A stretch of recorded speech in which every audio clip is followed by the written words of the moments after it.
really the problem we're trying to solve is that there needs to be accountability to some extent on the AML side with these peer-to-peer transfers without a financial intermediary. So in steps Treasury and Fincen in particular, and in December they submitted a notice of proposed rulemaking that essentially, and Michael, you can dig into this a lot more, essentially applied the BSA to crypto businesses that are dealing with unhosted wallets um, in a general sense. If you can maybe sort of walk us through a little bit about the NPRM and maybe talk about where we are.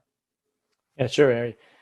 Yeah, I mean, that was such a great lay down of it, of the situation by Jay. And I think it's to some degree, you framed it exactly right. The idea is, there was a concern that there's a gap here, that you often hear cryptocurrency compared to cash, with all the positive aspects of that in terms of privacy and potentially it often gets conflated as anonymity, but it's really pseudonymity, which to some degree is the technical genius of it that allows for the transparency and integrity.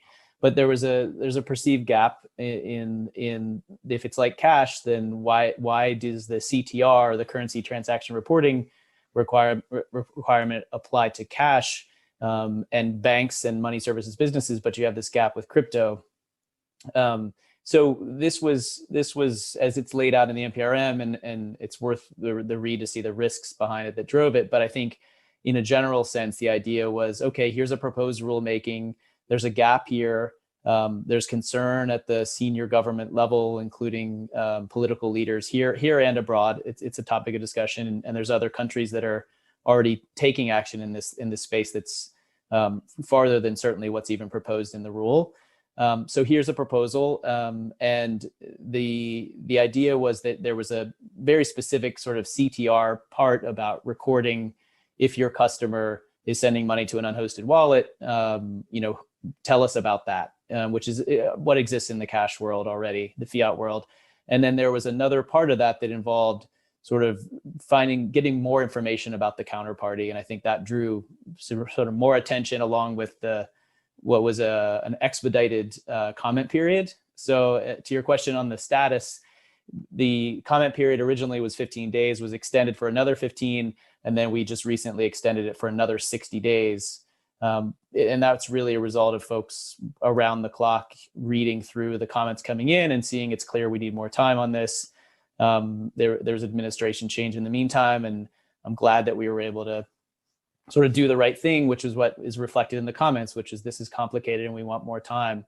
So, the step forward now, and I should say, for the good of our chief counsel's office, this is an open rulemaking. Nothing's been prejudged, and these are just my personal views. It's not an official agency view, but what we're looking for in this extended period, and it's another 60 days, which is a lot more time, and probably undercutting Coin Center's fundraising model. So I'm going to get some angry calls from Jerry and Peter, but it really was that this deserved more time and more comment, and we're doing a lot of engagement in that period and welcoming comments. And I think if it's helpful, some of the things that would be really helpful for us to hear back on, given the foundation we already have in the initial comments, a lot of them were focused on process, and the counterparty issue is, it's a proposed rulemaking that has multiple components. So it would be really helpful to talk about the components. It's a proposal.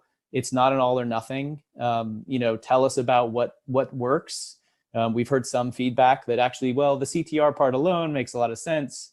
But tell us about that. Tell us about, in a technical, practical sense, not just conceptual, what is it that's cash-like that this makes sense, and what is it?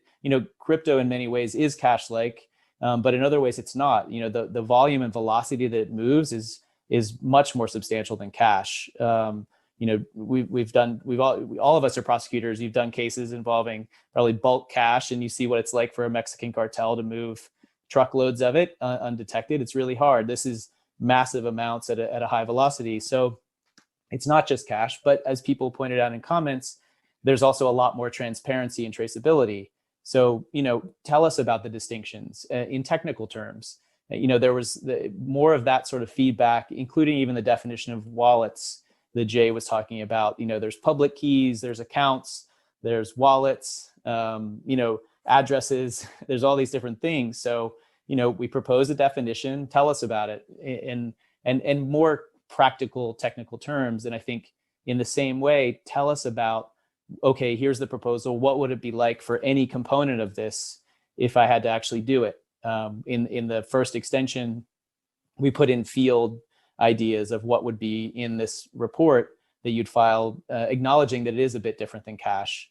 But now that we're sort of past the process questions and the concepts, dig into it. Like, okay, well, how does this work? Aggregation on a 24-hour period. It's different than a bank that's 9 to 5 and closes. So, what is it that's different if I had to actually do this? Are the fields the right fields? And I think in all of that, keeping in mind that there's a risk that's laid out in the NPRM that we're trying to address, and tell us if, hey, you're overshooting on this, but here, actually, if you put a different field information, you'd get at the risk in a better way that's more efficient and more effective with less burden. That sort of really practical feedback is really helpful. And I just close that to say, there's been a risk addressed, and there are other countries already moving in this space, which I noted, some farther than this. So I think this is our chance to get it right and take a leadership position, and show people, including at the state level that are looking into this, New York is, and other countries, of sort of, this is the balance. Let's do it right and sort of set the tone.